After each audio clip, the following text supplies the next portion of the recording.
last few lectures, we have been looking at how to estimate the temperature profile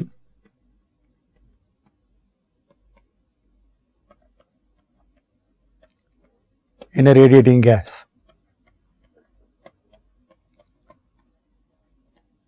And we saw that we need to solve an integral equation, and we found various ways to solve the equation. We saw that we had to introduce a concept of radiation slip, and also the solutions were very different in the thin and the thick limit.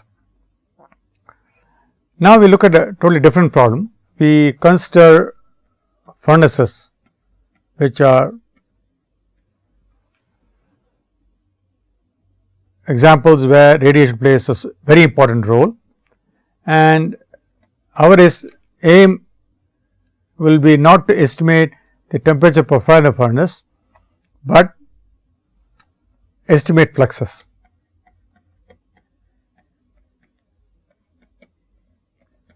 So, if you want to estimate fluxes in the radiation occurring in a furnace, then you must know the temperature profile. You must have a known temperature profile. Now, this could be either from measurements or from some other source or calculation. Now, the simplest assumption you can make is isothermal enclosure. That is, assume that the gas within the enclosure has a uniform temperature. This, of course, is not strictly right, as you can easily imagine, but if you look at a typical furnace, temperature profile may be something like that.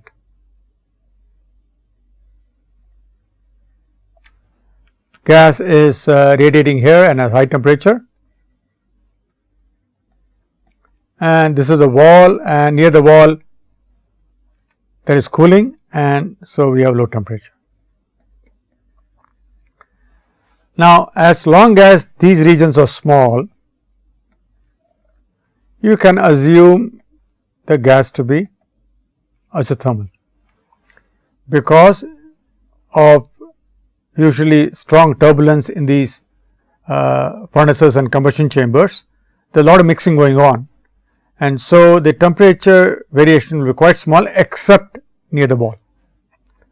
So, if we are convinced that this small region near the wall, which has somewhat lower temperature, does not alter the flux calculation substantially, we can assume a uniform temperature across the entire furnace, and the only problem you will face is right close to the two walls, our estimate of emission may be somewhat wrong.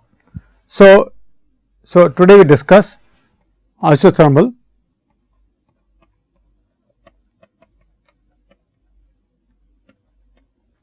gas enclosures.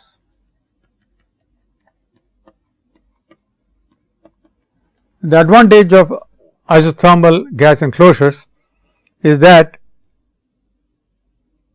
you can integrate the rate transfer equation and estimate the intensity any point S as that coming from some origin times the transmittance through the gas plus what is emitted by the gas, a function of gas temperature which is uniform, times the emissivity of the gas. So, this is the simple result we have, and now what we like to do is we have developed a concept of shape factor earlier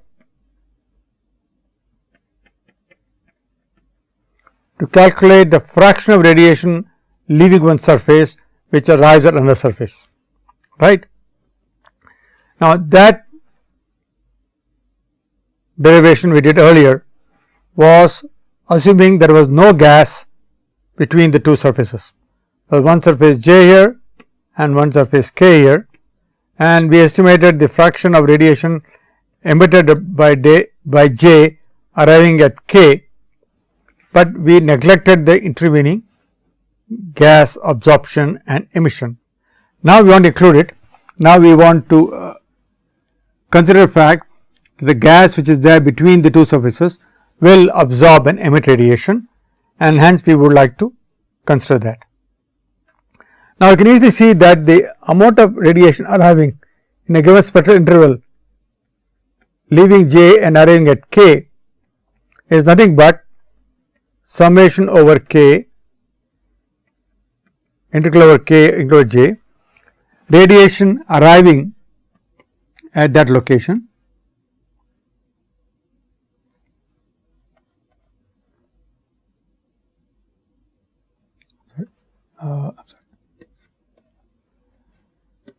multiplied by the usual factors which we are geometric factors which we have looked at.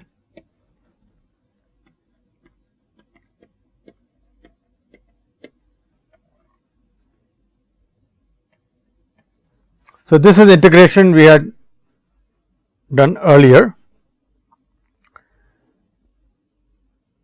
Now, looking at the formula for I prime lambda s which we looked at earlier, it was written as radiosity of surface J divided by pi, that is I prime lambda 0 really, times the transmittance of the gas plus what is emitted by the gas times the gas emissivity. So, that is what that term is. So, the term consists of two terms, what is leaving surface J passing through the gas and is transmitted, and what is emitted by all the gas layers between J and K as the ray comes along.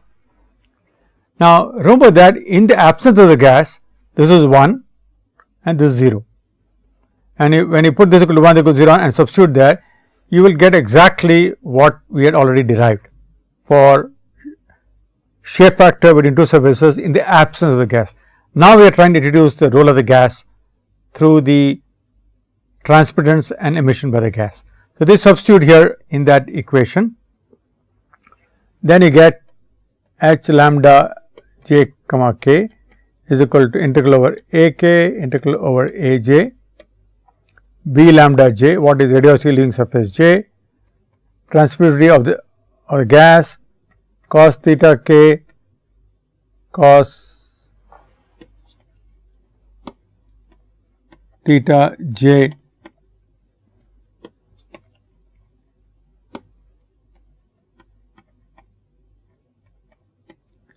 dA k dA j by pi a square.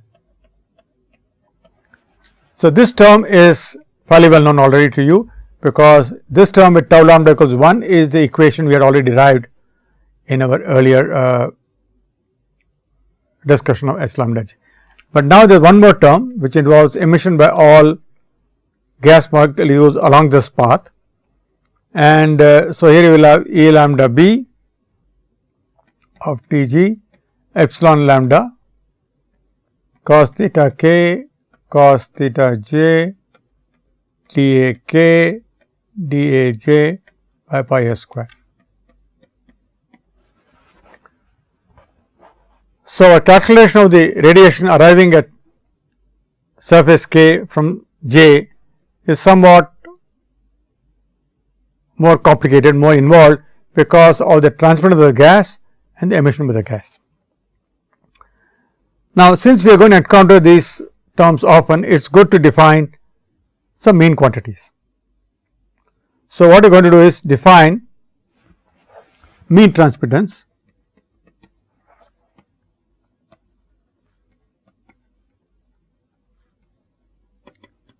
through the gas tau bar lambda j k, and definition is as follows.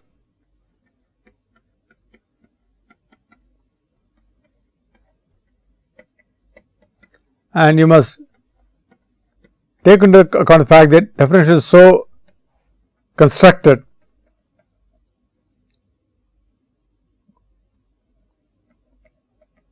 that in the absence of the gas, it collapses to the definition we had used earlier for shape factor. So, this mean transfer is so defined that it will be equal to 1 in the absence of gas, it will be equal to 1, and you are back to the original definition of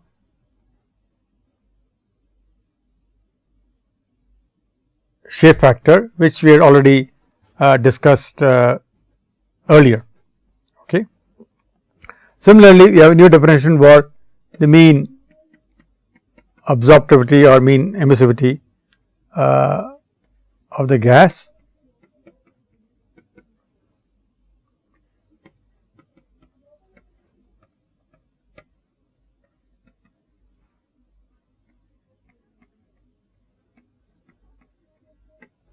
So, this is only for convenience, only definition, nothing else. So, instead of writing this expression each time, we are going to write this expression. So, notice that if there is no gas, tau lambda equals 1, epsilon lambda equals 0, tau bar lambda j k equal to 1, and after bar lambda j k equals 0. So, this is the limiting case which we had already discussed earlier when we are dealing with radiation exchange between two surfaces in the absence of a gas. Now, we are putting the gas there. So, we have the expression. Now, what we want to do now next is to develop an electrical analogy, so that we can proceed further in our simplification problem. Now, let me just remind you that tau bar lambda j k by definition has to be equal to 1 minus alpha bar lambda j k or 1 minus epsilon bar, and we are assuming the gas to be a diffusive isotopic emitter. So, you do expect the spectral absorptivity and emissivity to be same. Now, with this definition, we can write the total radiation arriving in surface K as sum over all J surfaces, radiosity of surface J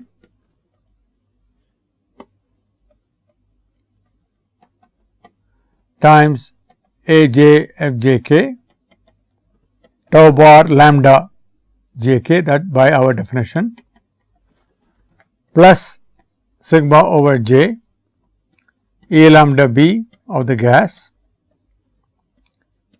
A j f j k epsilon bar lambda j k.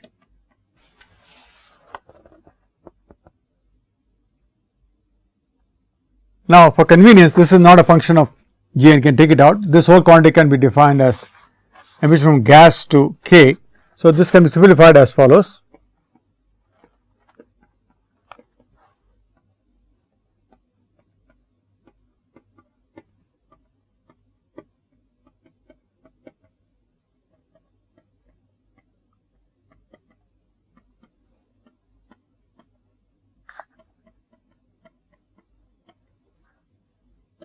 So, this is our definition of gas to surface K emission, which is nothing but sigma j 1 to 1 A j f j k epsilon bar j k. That is our definition.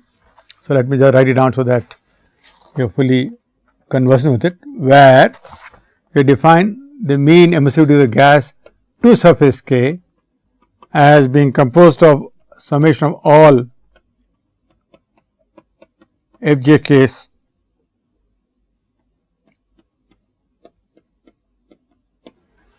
So, this is only a definition to keep our calculation simple. So, with this now we can develop an electrical analogy for enclosures with gas in them. Notice that the basic energy balance does not change.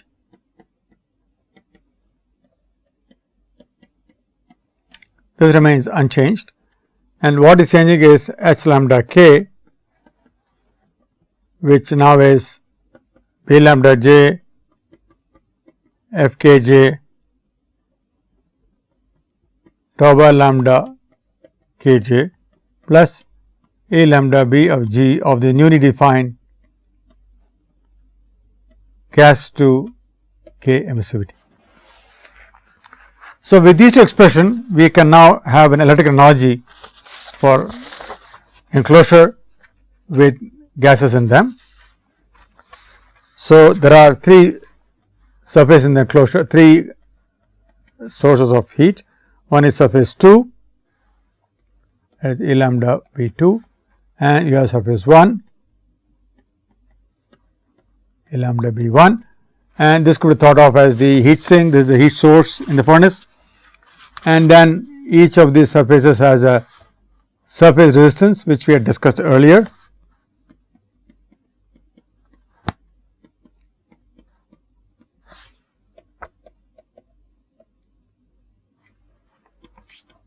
So, this is standard, and we have discussed that earlier in this early lectures about enclosure theory. Then we have now three resistances we have to talk about.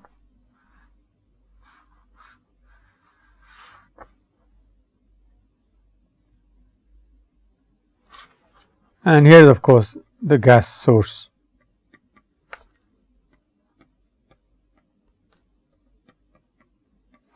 This is the gas emission. Now, if you follow the derivation of the electrical energy, this will come out as 1 over f 1 2 tau bar lambda 1 2. So, what is essentially happening is the geometric resistance between surfaces 1 and 2, which was earlier defined as 1 over A 1 f 1 2, which is a pure geometry factor, now is modified by transportance term. Because the transportance of the gas not equal to 1, the resistance to geometric resistance heat transfer is modulated by the gas absorption, and the resistance is increased. Now, from surface, sorry, this surface 2,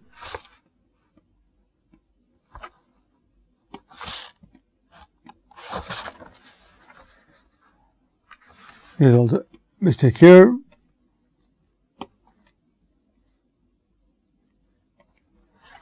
Now, for emission between gas and surface 2, by our own definition, this comes out as 1 over E to epsilon bar lambda G to 2, and this will be 1 over A 1. So, this completes the simple electrical analogy for an enclosure with absorbing gas in it, and we see that there have been three modifications. The geometric resistance between two surfaces has been increased due to the presence of gas, because gas offers resistance heat transfer, it will increase the resistance term. And there are two other terms which were not there earlier, which involves the gas radiating to either the sink or the source of the furnace. Now, you must notice that in the absence of the gas, these two terms are not there. This is 0, goes to infinity. This goes to 1, and you have a standard electrical analogy for heat transfer between two surfaces.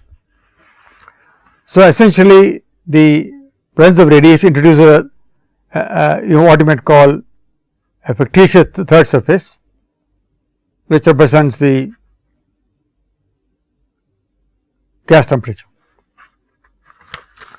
So, this is a useful analogy to have, and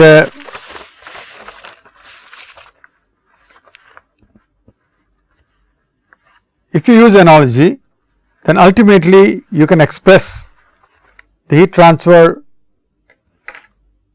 from the gas to surface 1, which can be treated as a sink.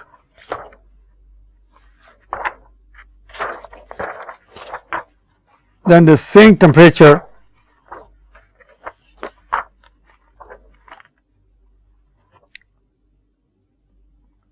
so what you can do is you can draw all the resistances, but finally for convenience we will write the final expression from heat transfer from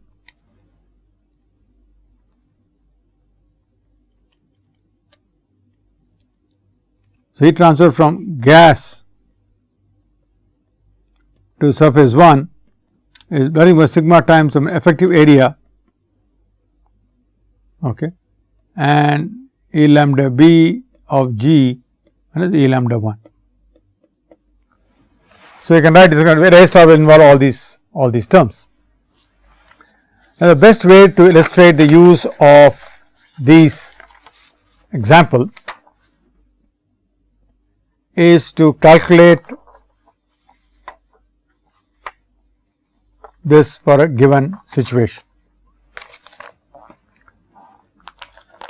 Now, this work was done many years ago by Professor Hottel from MIT, whose interest was to have some simple calculation of the radiative heat transfer in furnaces, and so that is what we are going to next take up, so that we can get an idea as to how one can apply simple models of radiation to estimate heat transfer from surfaces. Now, this is known as the Hottel's well stirred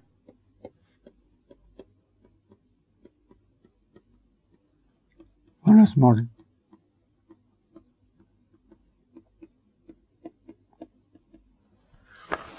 So, this model treats the entire gas as being at one temperature, and all the expression we wrote down now for the, and assumes the gas is gray and isothermal. So, if you do that, then the heat transfer from G to 1 for that electrical one can be easily be written as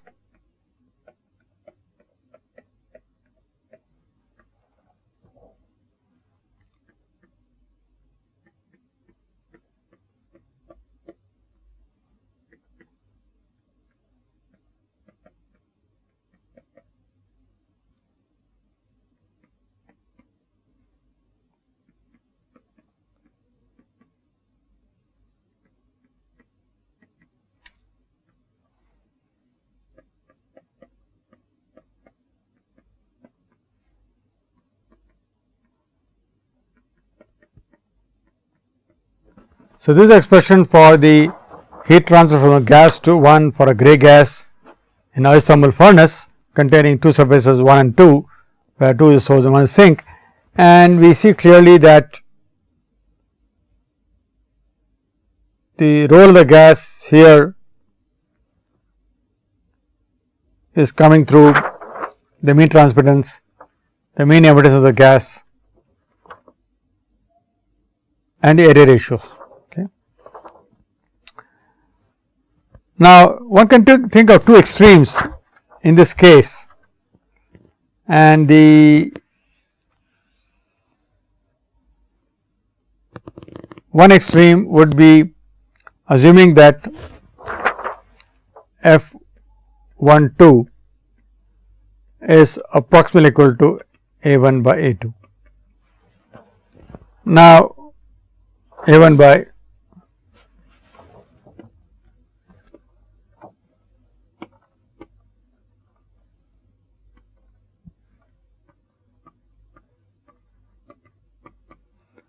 this simple idea is based on a model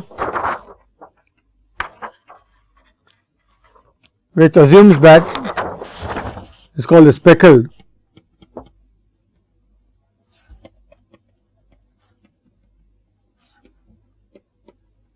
which assumes that the sinks and sources are uniformly distributed. So, essentially you are assuming that sink is everywhere. So, then the shape factor F12 will be nothing but ratio of area of 2 by area 1 and 2.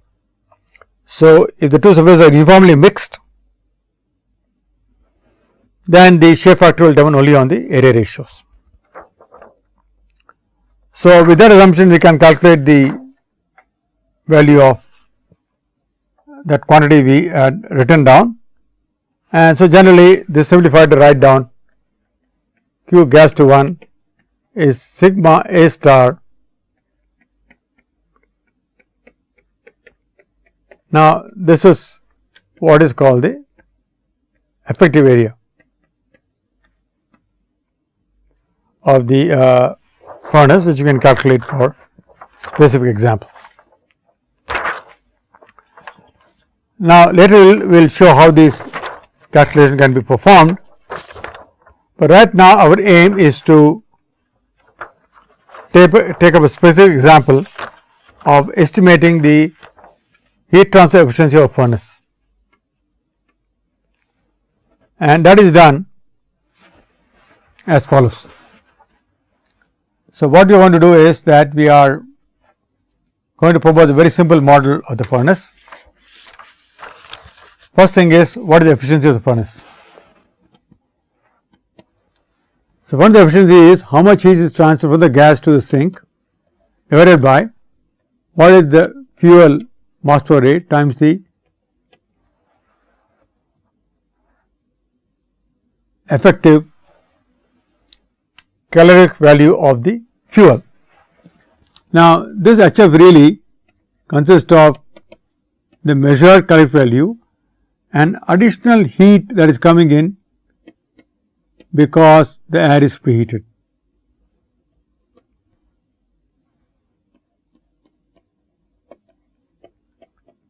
So, if the air is heated well above the ambient, then it is bringing extra energy into the system. So, that must be accounted for. In most real problems, this may not be very large, but it is included for the sake of completeness. What is m dot f? This is known as the firing rate of the furnace, and that equal to mass flow rate of fuel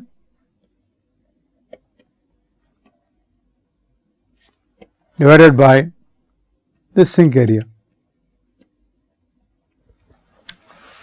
So, the firing rate of furnace is how much fuel are you burning per hour in relation to the total surface area available to absorb the heat. Now, once you write that, the total heat released by the burning of the fuel will be n dot HF has to equal to heat that is transferred from the gas to the sink plus heat that is taken away by the gas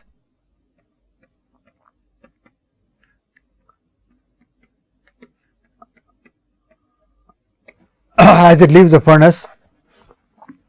So, if the gas leaves the oven at a temperature much above the ambient, you are losing heat, and that needs to be accounted for, where here m dot g is nothing but mass rate of fuel and mass rate of air.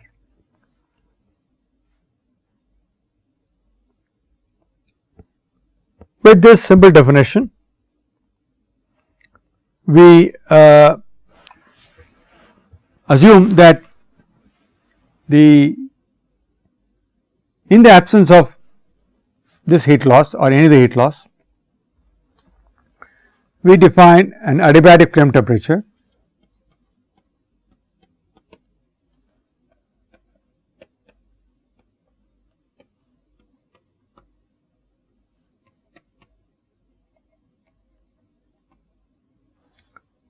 as equal to, this is the definition, so it cannot really be a question.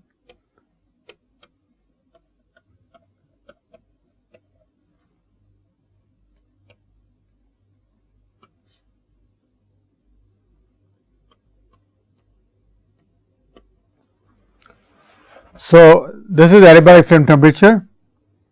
It is that temperature a gas will reach if there is no heat lost from the gas to the surroundings. If all the heat released is used to increase the gas temperature, that is the number you will reach. This is of course an upper limit, this is not really actually encountered in any real life situation. Now, with this definition we can write down the temperature of the gas as heat transfer to the gas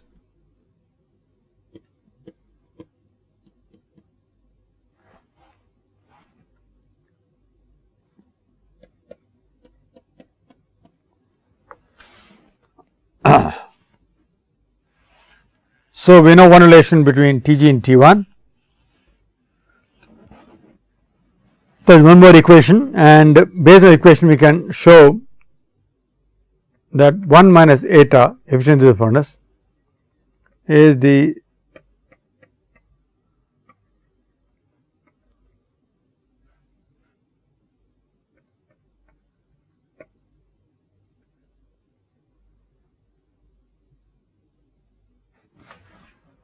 now here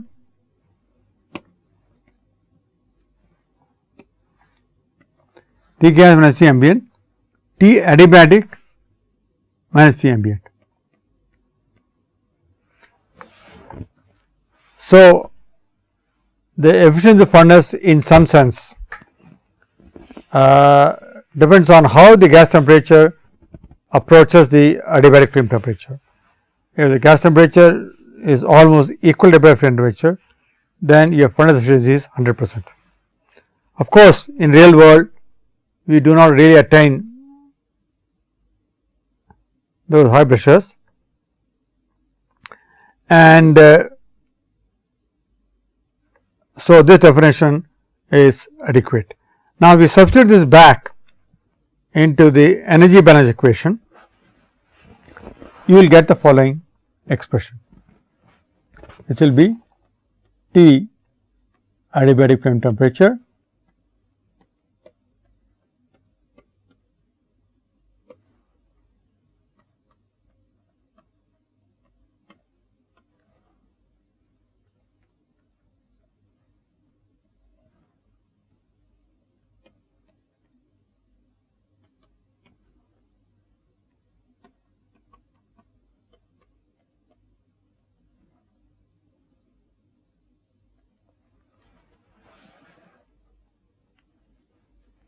So, by substituting this you can see that the can solve for the unknown efficiency of the furnace in terms of the ambient temperature, the adiabatic flame temperature and the sink temperature. Now, it is suitable to modify this equation by defining a reduced efficiency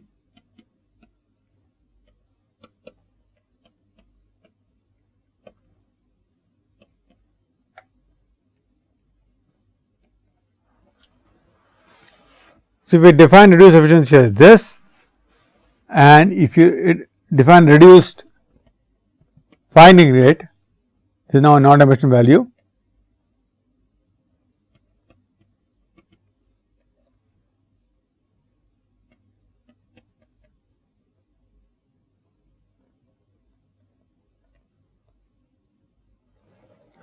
So, it is T adiabatic here.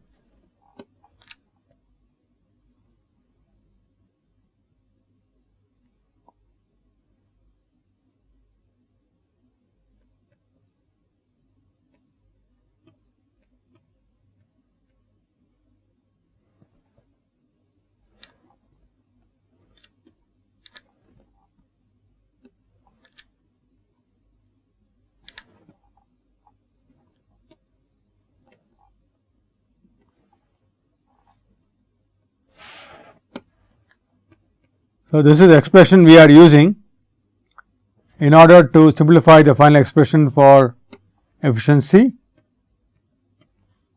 So, by using this definition of reduced efficiency and reduced firing rate, these are way to non-dimensionalize the two terms. Once you do that, then the final expression for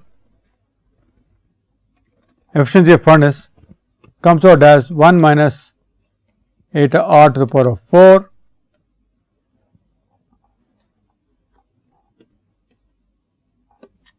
is equal to T1 non-dimensional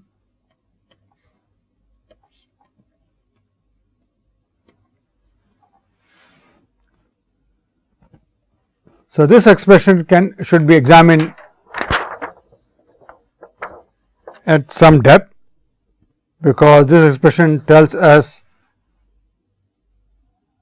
a lot about what controls the furnace efficiency. Okay. So, this is expression worth examining in some depth.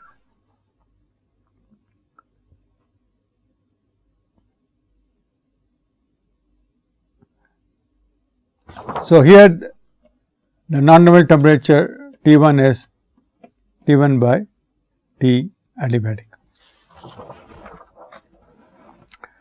Notice that this expression is very simple and it is very elegant. For a given firing rate psi r, we can get the efficiency eta I here for a given sink temperature. So, what we see is that there are interesting limits. Suppose the sink temperature is very, very low. Okay. Then this term drops out. So, then you get 1 minus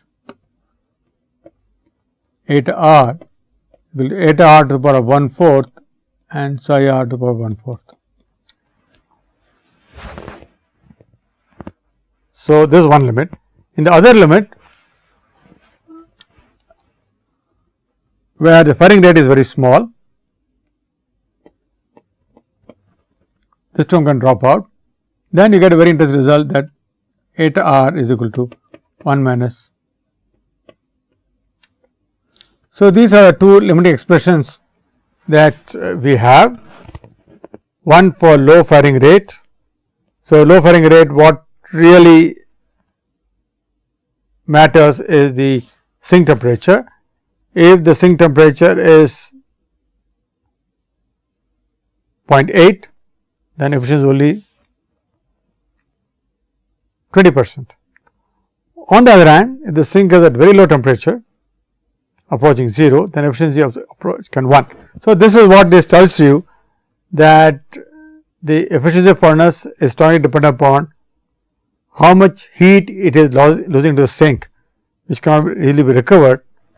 So, any attempt to increase the efficiency of furnace must look upon how to increase the sink temperature. Now, in a typical power plant furnace,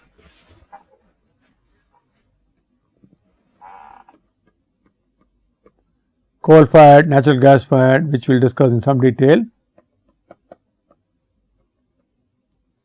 In a typical power plant furnace, T1 is of the order of 600 K, T adiabatic is typically 2500 K. So, in which case T1 delta is of the order of 0.25, and the sink area is much more less than the areas which are hot. The other extreme is the open hearth furnace used in power plants, used in metallurgy.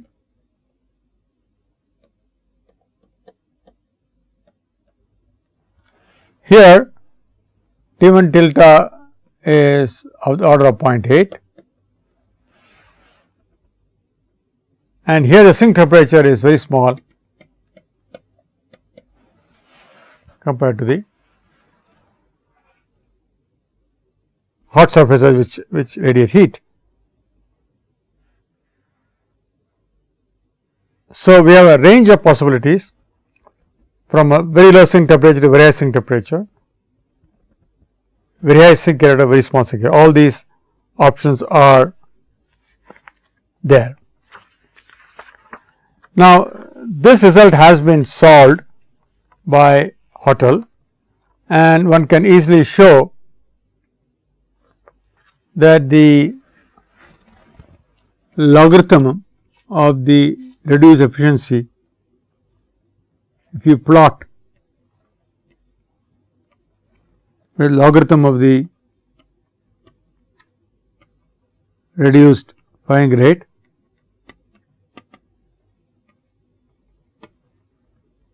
you will get curves like these.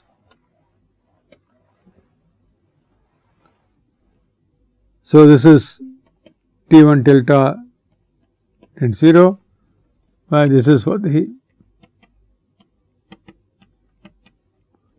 our open hearth furnace.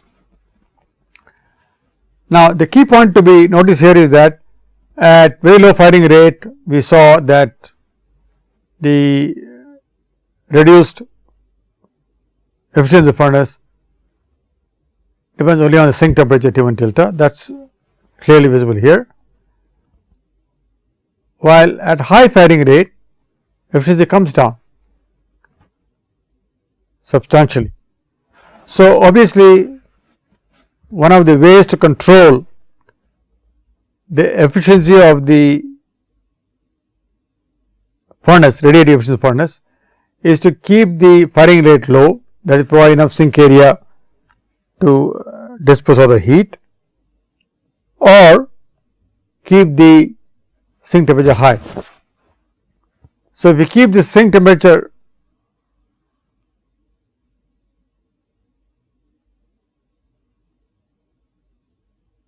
high,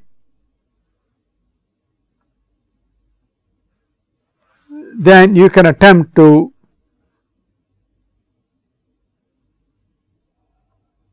reduce the heat losses.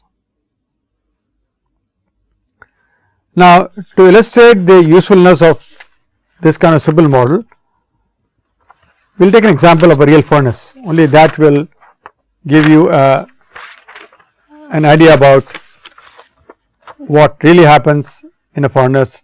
So, let us take a very simple example of a 200 megawatt electrical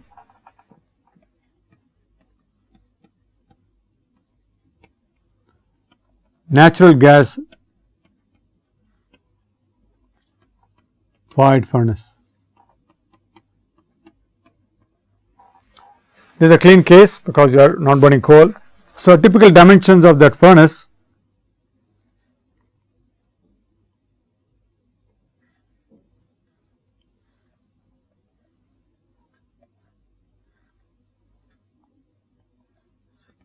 are height is 25 meters and the plan is 20 by 10 meters,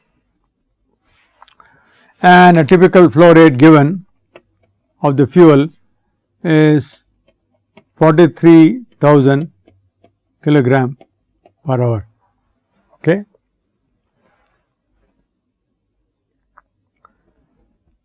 And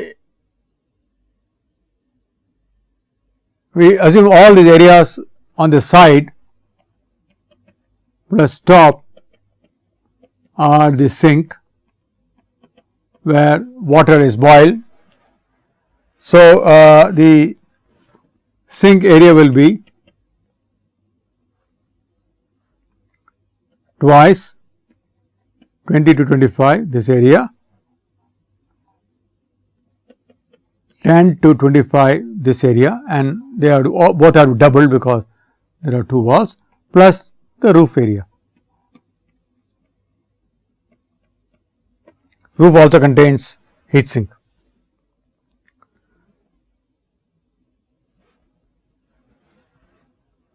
And the A2 is the floor area, which is a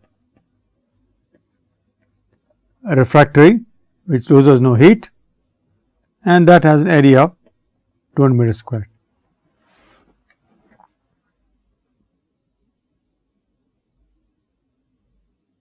So, this will come out 1700. So, we have furnace with the sink area of 1700 meters squared and a refractory area of only, this is a floor which normally contains ash in a coal fired furnace. Now, let us look at how to estimate the emissivity gas in the furnace. For that, you have to assume a chemical reaction. Assume natural gas is burned with 10% excess air.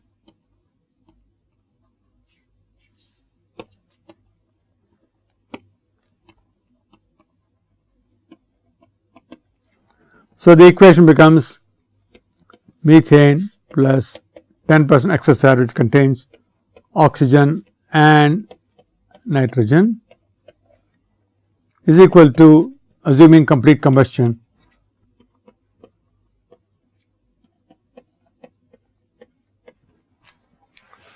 so this is the oxygen oxygen going out because not all the oxygen is required. Now, go to the nitrogen which is going out. Let us assume the total pressure of the furnace is of the order of 1 bar. Generally, pressure is slightly below a bar, because in the case of an explosion, we do not want the furnace to explode outwards, we want it to implode. So, that is why pressure of the furnace are kept below the ambient pressure. Now, what is the partial pressure of carbon dioxide, the total pressure? This is from ideal gas law. You have to count number of moles. The total number of moles are 11.4, out of which CO2 is 1. So, it is 1 by 11.4 is equal to approximately 0.88. This is the mole fraction of CO2. The mole fraction of water vapor, this was 2 by 11.4, it is 0.176.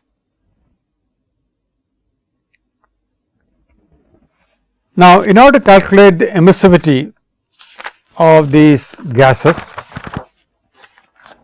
we need to estimate the approximate distance travelled by the photons within the enclosure. This is called the mean beam length.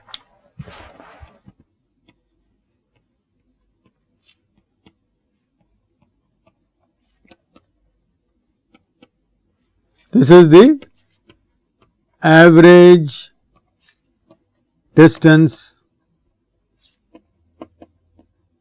travelled by a photon in the furnace. Now, an approximate estimate of this value is LE is 3.6 V by A. We will look at how this expression arrived at in a subsequent lecture. So, here this turns out is 3.6 into 25 into 20 to 10, the volume of the furnace, by the total area, and this comes out to be around 9.5 meters. What this means is that a typical photon travels approximately 9.5 meters before it is absorbed. Okay. This is the mean value. You realize that photons at different wavelengths will travel different distances, but this is a typical mean value. Now, how do you estimate the emissivity of the gas? This is done as we have discussed earlier, using this following formula.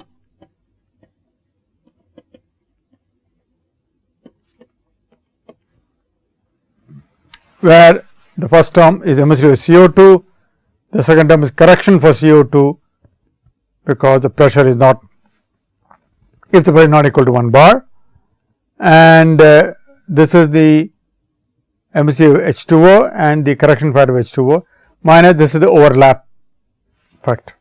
For this example, you can calculate this using charts.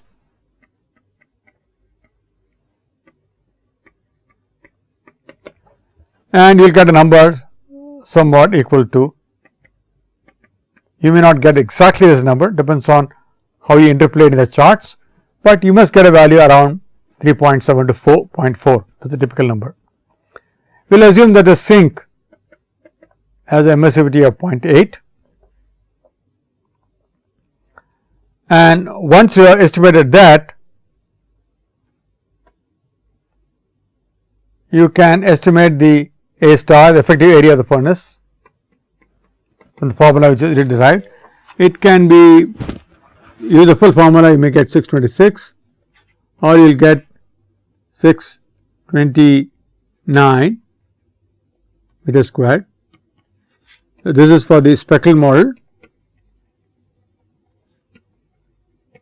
this for the discrete model. So, you can see that there is not much difference between these two. So, it is quite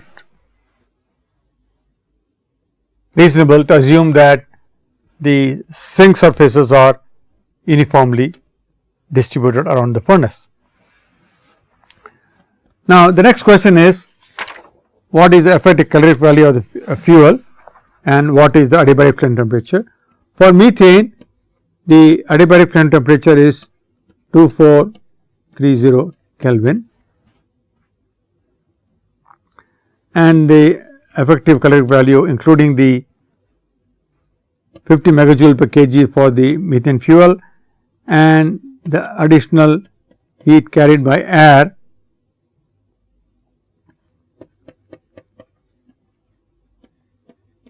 so this is the additional energy because the air is not at ambient temperature. So, this comes out to be 25.66 megajoules per kg of the fuel. So, this is a quantity which represents how much energy is coming in with the fuel along with the air.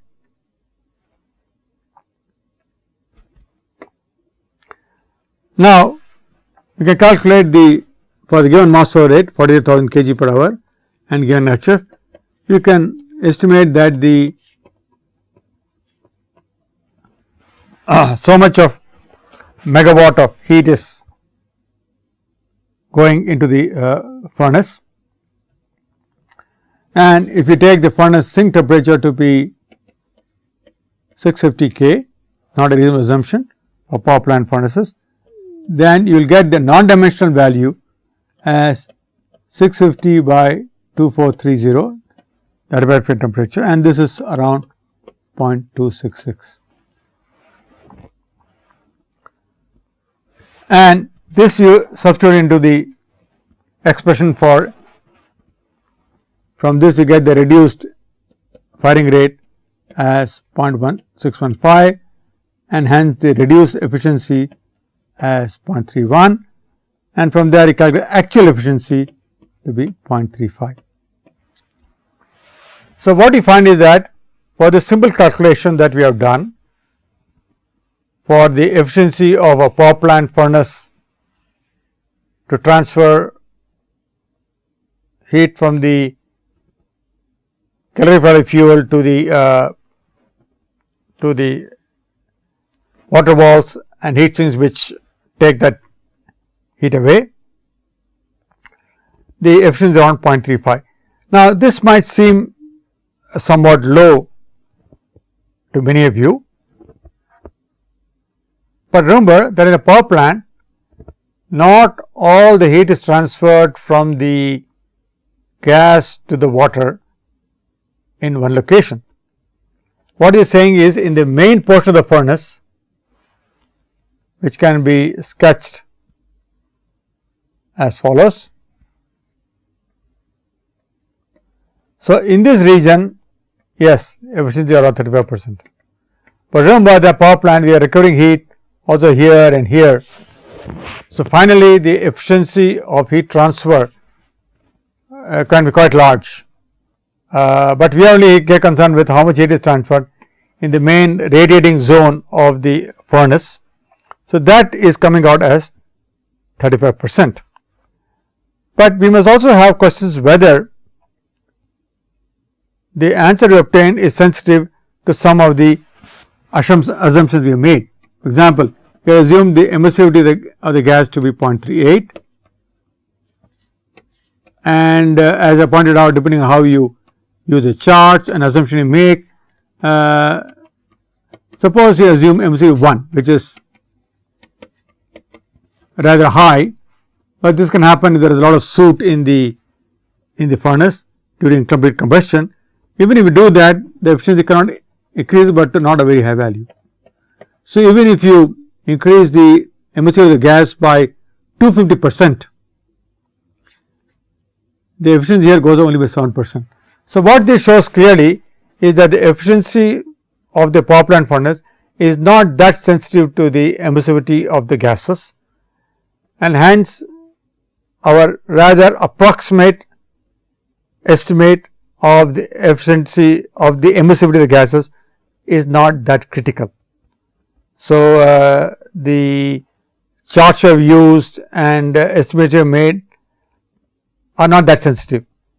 So, the 40% efficiency is the maximum we are getting for emissivity 1, and for emissivity that we estimated is around 35%, and this is only the efficiency of the main furnace.